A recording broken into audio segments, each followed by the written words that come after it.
Titik, titik, titik, mampus kau, itu baru permulaan karena kau berani menantangku, seringai Gary begitu bangga sambil memperbaiki jas formalnya. Gary diam-diam mengintip di ruangan Kenan tapi tidak ada tanda akan ditegur oleh atasannya di Indonesia. Telepon perusahaan berbunyi. Gary langsung tersenyum penuh kemenangan dan ia langsung merekam Kenan yang dihubungi oleh seseorang untuk mempermalukannya. Siapa? Tanya Kenan membuat Gary hampir saja menjatuhkan ponselnya. Kamu manajer utusan kami kan? Siapa namamu? Tanya orang itu ke Kenan. Aku orang kepercayaan Tuan Besar An, kalian tidak berhak menegurku selain Tuan An saja. Kata Kenan lalu mematikan panggilan secara sepihak. Cek, mengganggu saja, kata Kenan lalu fokus dengan pekerjaannya mencari data-data penting di akun pribadi perusahaan itu kini. Gary segera pergi dari sana dengan geram pantas saja Kenan begitu angkuh ternyata orang kepercayaan presidir tertinggi mereka. Kenan melirik ke arah pintu ruangannya sambil tersenyum tipis, pengecut, umpat Kenan. Menurut Kenan cara seorang pria mempermalukan orang lain dengan cara merekam lalu disebarkan ke banyak orang itu hanyalah tindakan seorang pengecut. Titik. Di ruangan rapat, Gary terus saja mencari masalah dengan Kenan bahkan ketika Kenan bicara dianggap angin lalu oleh Gary. Kenan memang penurut tapi ia punya temperamen buruk dan tidak suka diabaikan kecuali dirinya mengabaikan orang lain. Ia pun mengeluarkan ponselnya lalu memotret Gary membuat penghuni di ruangan rapat menjadi kebingungan. Kirim, gumam Kenan tersenyum penuh arti. Apa yang kau lakukan teriak Gary. Kenan tidak banyak bicara lalu kembali duduk di bangkunya. Di saat Gary hendak marah tiba-tiba ponselnya berbunyi dan ia dipecat oleh atasannya. Apa? Tidak mungkin Pak, kenapa Anda memecat saya? Apa kesalahan saya Pak? Cecar Gary tidak terima pun berdiri dari tempatnya. Sam dan yang lainnya beralih ke Kenan yang tersenyum tipis lalu segera bangkit keluar dari ruangan itu seolah-olah ia adalah bos besarnya di sini. Kenapa kau mencari masalah dengan orangnya Tuan Besar An? Maki atasan Gary lalu memerintahkan Gary segera pergi dari sana karena ia tidak mau dipecat disebabkan kelakuan Gary itu. Gary mengepalkan tangannya lalu panggilan terputus. Ia berteriak di sana dalam keadaan yang sangat marah segera penghuni ruangan rapat melarikan diri dari sana sebelum terkena amukan Gary. Titik. Sam menemui Kenan di ruangan Kenan padahal ia seorang wakil direktur seharusnya bisa meminta Kenan datang ke ruangannya. Sebenarnya apa yang terjadi Tuan? Tanya Sam menyebut Kenan Tuan karena ia beranggapan Kenan punya kekuasaan lebih dibanding dirinya. Kenan menatap diam Sam seolah hal itu tidak penting untuk dijawab, tatapan Kenan membuat Sam langsung paham lalu segera pamit undur diri. Sam mengelus dada di balik pintu ruangan Kenan, kenapa tatapannya seperti Tuan Besar Anya. Apa yang salah dengan mataku? Sam menggeleng-geleng kepala memikirkan cara Kenan menatapnya. Sam sangat jarang bertemu dengan An tapi ia yang memang sangat berkesan cara An menatap bawahannya jika bicara yang bisa-bisanya membuang waktu An jelas menatap tidak senang pelaku, itulah yang Sam tangkap ketika Kenan memandangnya seperti itu. Titik. Gary mendatangi Kenan dengan muka memerah juga tangan terkepal kuat. Brah, Kenan masih begitu tenang ketika ruangannya diacak-acak oleh Gary. Kenapa kau memotretku dan mengirimnya ke Tuan Besar An? Tanya Gary begitu berang juga memandang Kenan dengan mata menyala merah begitu marah. Aku tidak suka diabaikan, kata Kenan dengan singkat lalu menghubungi security untuk mengusir Gary. Gary yang begitu marah langsung mendekati Kenan lalu menarik kerah jas Kenan yang memutar kedua bola matanya dengan malas. Kretak-kek, Gary tiba-tiba menjerit ketika Kenan memutar lengan Gary terdengar suara retakan tulang.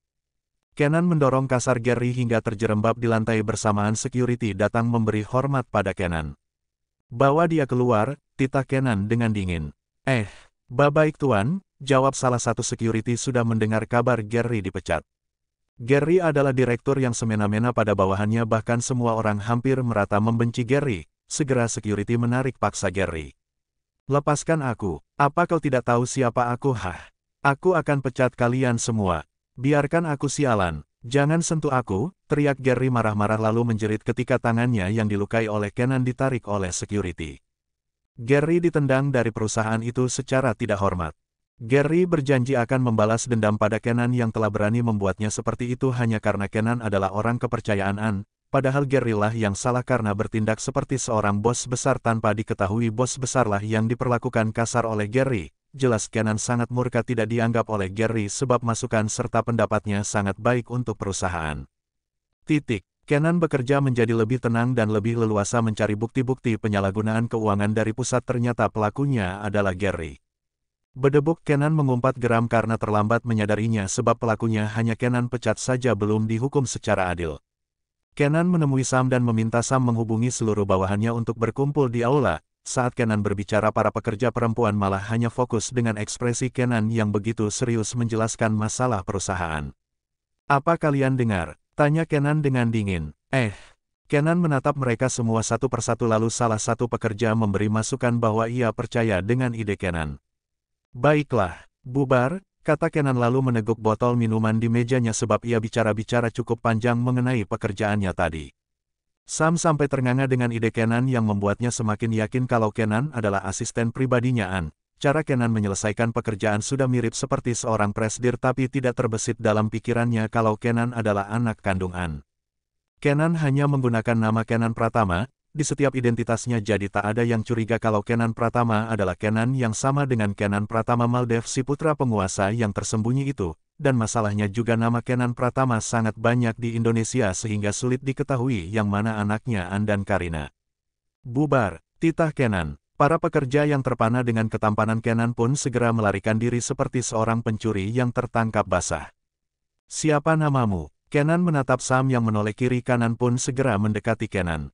"Saya Sam, Tuan," jawab Sam dengan sopan karena menganggap Kenan bukan orang yang bisa disinggung sebab bisa memecat Gary yang sudah lama bekerja di perusahaan sekitar 7 tahunan. Kenan mengangguk. "Kau akan menjadi direktur di sini," kata Kenan lalu segera pergi dari sana meninggalkan Sam yang termangu sendiri. Tuan, kenapa saya?" Sam tersadar pun mencari Kenan yang sudah tidak ada di aula itu lagi. Sam mencari Kenan di ruangannya, tapi ia diberitahu pekerja yang lalu lalang bahwa Kenan telah pulang. Iya, sudah jam 4 sore, gumam Sam garuk-garuk kepala sebab Kenan memang selalu pulang tepat waktu. Terpaksa Sam pulang dan mencari Kenan keesokan harinya saat bekerja. Keesokan harinya, Sam berlari terburu-buru mengejar Kenan yang baru saja masuk lift. Kenan tidak melihat Sam karena ia sedang melihat iPad-nya mengenai kemajuan perusahaan papanya kini, walau Kenan hanya sebagai manajer biasa. "Mungkin Tuan Kenan sedang sibuk," gumam Sam mengusap peluhnya yang berlari demi mengejar Kenan, tapi ternyata pintu lift sudah tertutup. Sam pun masuk ke lift lain dan mendinginkan badannya sejenak. Tiba-tiba ia dapat panggilan telepon dari pusat perusahaan di Indonesia bahwa Sam naik pangkat menjadi direktur perusahaan sesuai dengan perintah Kenan sebelumnya. Sam segera menggeleng kepalanya untuk cepat sadar. "Tuan, bagaimana bisa? Saya baru saja diangkat menjadi wakil direktur dan saya belum punya pengalaman menjadi seorang direktur. Ini kesempatan. Buktikan Anda bisa." "Tuan Besar An yang meminta ini, kamu harus buktikan kepercayaan Tuan Besar An tidak salah," sahut atasan Sam di Indonesia lalu mematikan panggilannya secara sepihak. Sam termangu menutup teleponnya. Aku jadi direktur. Tuan Besar An. Jadi Tuan Kenan memang orang kepercayaan Tuan Besar An. Sampai-sampai Tuan Besar mau mendengarkan permintaan Tuan Kenan, gumam Sam semakin yakin saja Kenan adalah asisten kepercayaan An. Sam menemui Kenan yang menatap datar pria itu. Tuan, Anda sibuk, apa saya mengganggu?" Kenan menaikkan sebelah alisnya lalu Sam mengatakan pemikirannya secara cepat, singkat, padat dan jelas tanpa ada embel basa-basi. Dilihat dari beberapa hari belakangan ini Kenan tidak suka membuang waktu dan tidak suka orang yang banyak bicara, jadi Sam to the point saja. Kenan terkekeh seketika membuat Sam gelagapan. "Buktikan saja kepercayaanku tidak salah terlepas dari apapun hubunganku dengan Tuan An." Baik Tuan," jawab Sam tanpa membantah. Selama beberapa hari Kenan seperti bos besar di perusahaan itu padahal yang menjadi direkturnya adalah Sam, tapi Sam sering mondar-mandir memasuki ruangan Kenan untuk membantu masalah perusahaannya sebab Sam sangat percaya Kenan adalah mata-mata asisten utusan An untuk mengatasi masalah perusahaan. Selama 1 bulan Kenan mengendalikan perusahaan An di Dubai ternyata membuahkan hasil. Pemasukan yang dulunya tidak sesuai kini telah berbalik modal dan semua kembali seperti sebelumnya. Apa ini Tuan?" tanya Sam selalu gugup dengan tindakan Kenan seolah ia sangat merasakan pesona penguasa Kenan walau di matanya Kenan hanya seorang manajer. "Itu keuangan 1 bulan yang lalu, Bedep Astris H itu telah mengalihkan pemasukan perusahaan ke akun pribadinya. Aku sudah kumpulkan bukti, segera tuntut dia," titah Kenan. Sam membuka isi berkas-berkas itu dan tercengang seolah takjub cara Kenan menemukan bukti kebusukan Gary, padahal Gary bekerja sangat rapi seolah-olah pemasukan perusahaan memang sekecil itu sehingga perusahaan nyaris tumbang, hampir tutup saking tidak sebandingnya pemasukan dengan pengeluaran. Maaf Tuan, saya benar-benar tidak tahu kalau Tuan Gary memang semengerikan ini. Ucap Sam segera menunduk merasa bersalah telah ditipu oleh Gary. Kenan mengibaskan tangannya, tuntut segera. Titah Kenan dengan tegas. Baik Tuan, jawab Sam segera menunduk sopan dan pergi dari ruangan. Kenan mengajukan tuntutan pada Gary. Kenan menghela nafas panjang, akhirnya, gumam Kenan tersenyum tipis bisa menyelesaikan tugas papanya. Kenan memang selalu dijadikan mata-mata oleh An untuk mengatasi perusahaan yang diambang kekacauan, saking banyaknya cabang perusahaan X-Company Group membuat para pekerjanya suka semena-mena demi memperkaya diri. Bodohnya lagi mereka semua menganggap An tidak akan tahu kekacauan di setiap perusahaan kecil dan tidak menganggap penting uang ratusan juta yang sebagian mereka ambil demi memperkaya diri. An tidak terima pengkhianatan kambuhan yang dilakukan berulang kali sebab itu hanya merugikan karyawan kecil lainnya yang butuh pekerjaan bisa dipecat gara-gara perusahaan kacau dalam keuangan perusahaan cabang itu tutup. Kenan menghabiskan waktu di kafe yang kedap suara. Kenan menyewa satu ruangan khusus untuk menenangkan diri. Kenan melirik ponselnya dan meletakkan gelas minumannya mengangkat panggilan itu. Iya Pak, sahut Kenan. Tugas baru, kata An. Kenan mendengar itu menghela nafas. Kali ini di negara mana? Tanya Kenan. Amerika, atasi masalahmu di sana selama 2 minggu lalu terbang ke Amerika, kata An. Kenan memijit pelipisnya yang terasa pusing selalu saja berurusan dengan banyak orang padahal Kenan tidak suka keramaian. Hei, kamu itu calon penguasa Maldives, jadi jangan suka bersembunyi lagi mengerti. Kamu harus berlatih menemui orang banyak oke. Tidak masalah jadi orang pendiam tapi jangan introvert ya. Celotehan seperti emak-emak jika berbicara dengan Kenan. Baiklah, jawab Kenan lalu mematikan panggilannya secara sepihak. Kenan memang introvert benar-benar sangat suka menyendiri tapi statusnya itu tidak bisa dibiarkan jadi pribadi yang introvert. Kenan harus belajar terbuka dengan menemui banyak orang demi kebaikannya sendiri. Sebenarnya Kenan lebih suka bekerja daripada dicecar oleh adik-adiknya kapan punya kekasih. Kenan terlalu pendiam dan dikatakan ia juga malu mendekati perempuan sehingga tingkahnya itu bisa dinilai seperti pria arogan yang sulit didekati. Kenan melirik ke arah samping pembatas tembok dengan ruangan sebelahnya seolah ia bisa merasakan kalau ada pertengkaran hebat di ruangan sebelah padahal Kenan tidak mendengar suara apapun tapi kepekaannya itu sangat tinggi. Haish, kenapa sulit banget mau menenangkan diri di sini? Decak Kenan. Kenan bangkit dan melangkah ke arah balkon sambil meneguk segelas minumannya. Kenan memicingkan matanya melihat sosok Gary membawa 10 pemuda yang badannya besar dan gayanya seperti seorang preman.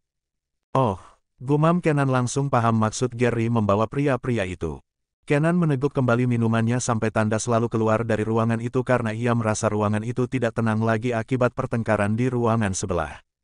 Lepaskan aku, kau berselingkuhkan. Amuk seorang wanita yang badannya sangat gemuk memaki pria buntel baru keluar dari ruangan sebelah Kenan. Insting Kenan benar-benar tajam, tebakannya benar kalau ruangan sebelahnya memang ada orang bertengkar hebat. Cepat gesek, pinta Kenan ke pelayan yang bekerja. Baik Tuan, jawab pelayan segera menuruti permintaan Kenan untuk cepat membayar tagihan Kenan. Setelah membayar Kenan meninggalkan tempat itu yang mulai kacau karena pertengkaran pasangan kekasih si gemuk dan si buntel yang ketahuan berselingkuh. Lepaskan aku ada urusan dengan pembeli kalian di sini. Marah Gary ketika dihalangi oleh beberapa satpam. Kenapa kalian diam saja? Cepat bantu aku, teriak Gary ke orang-orang suruhannya. Gary menggeram seketika saat orang bayarannya tidak mau menuruti perintahnya karena bayaran mereka hanya untuk memukuli Kenan bukan mencari masalah dengan orang-orang kafe itu.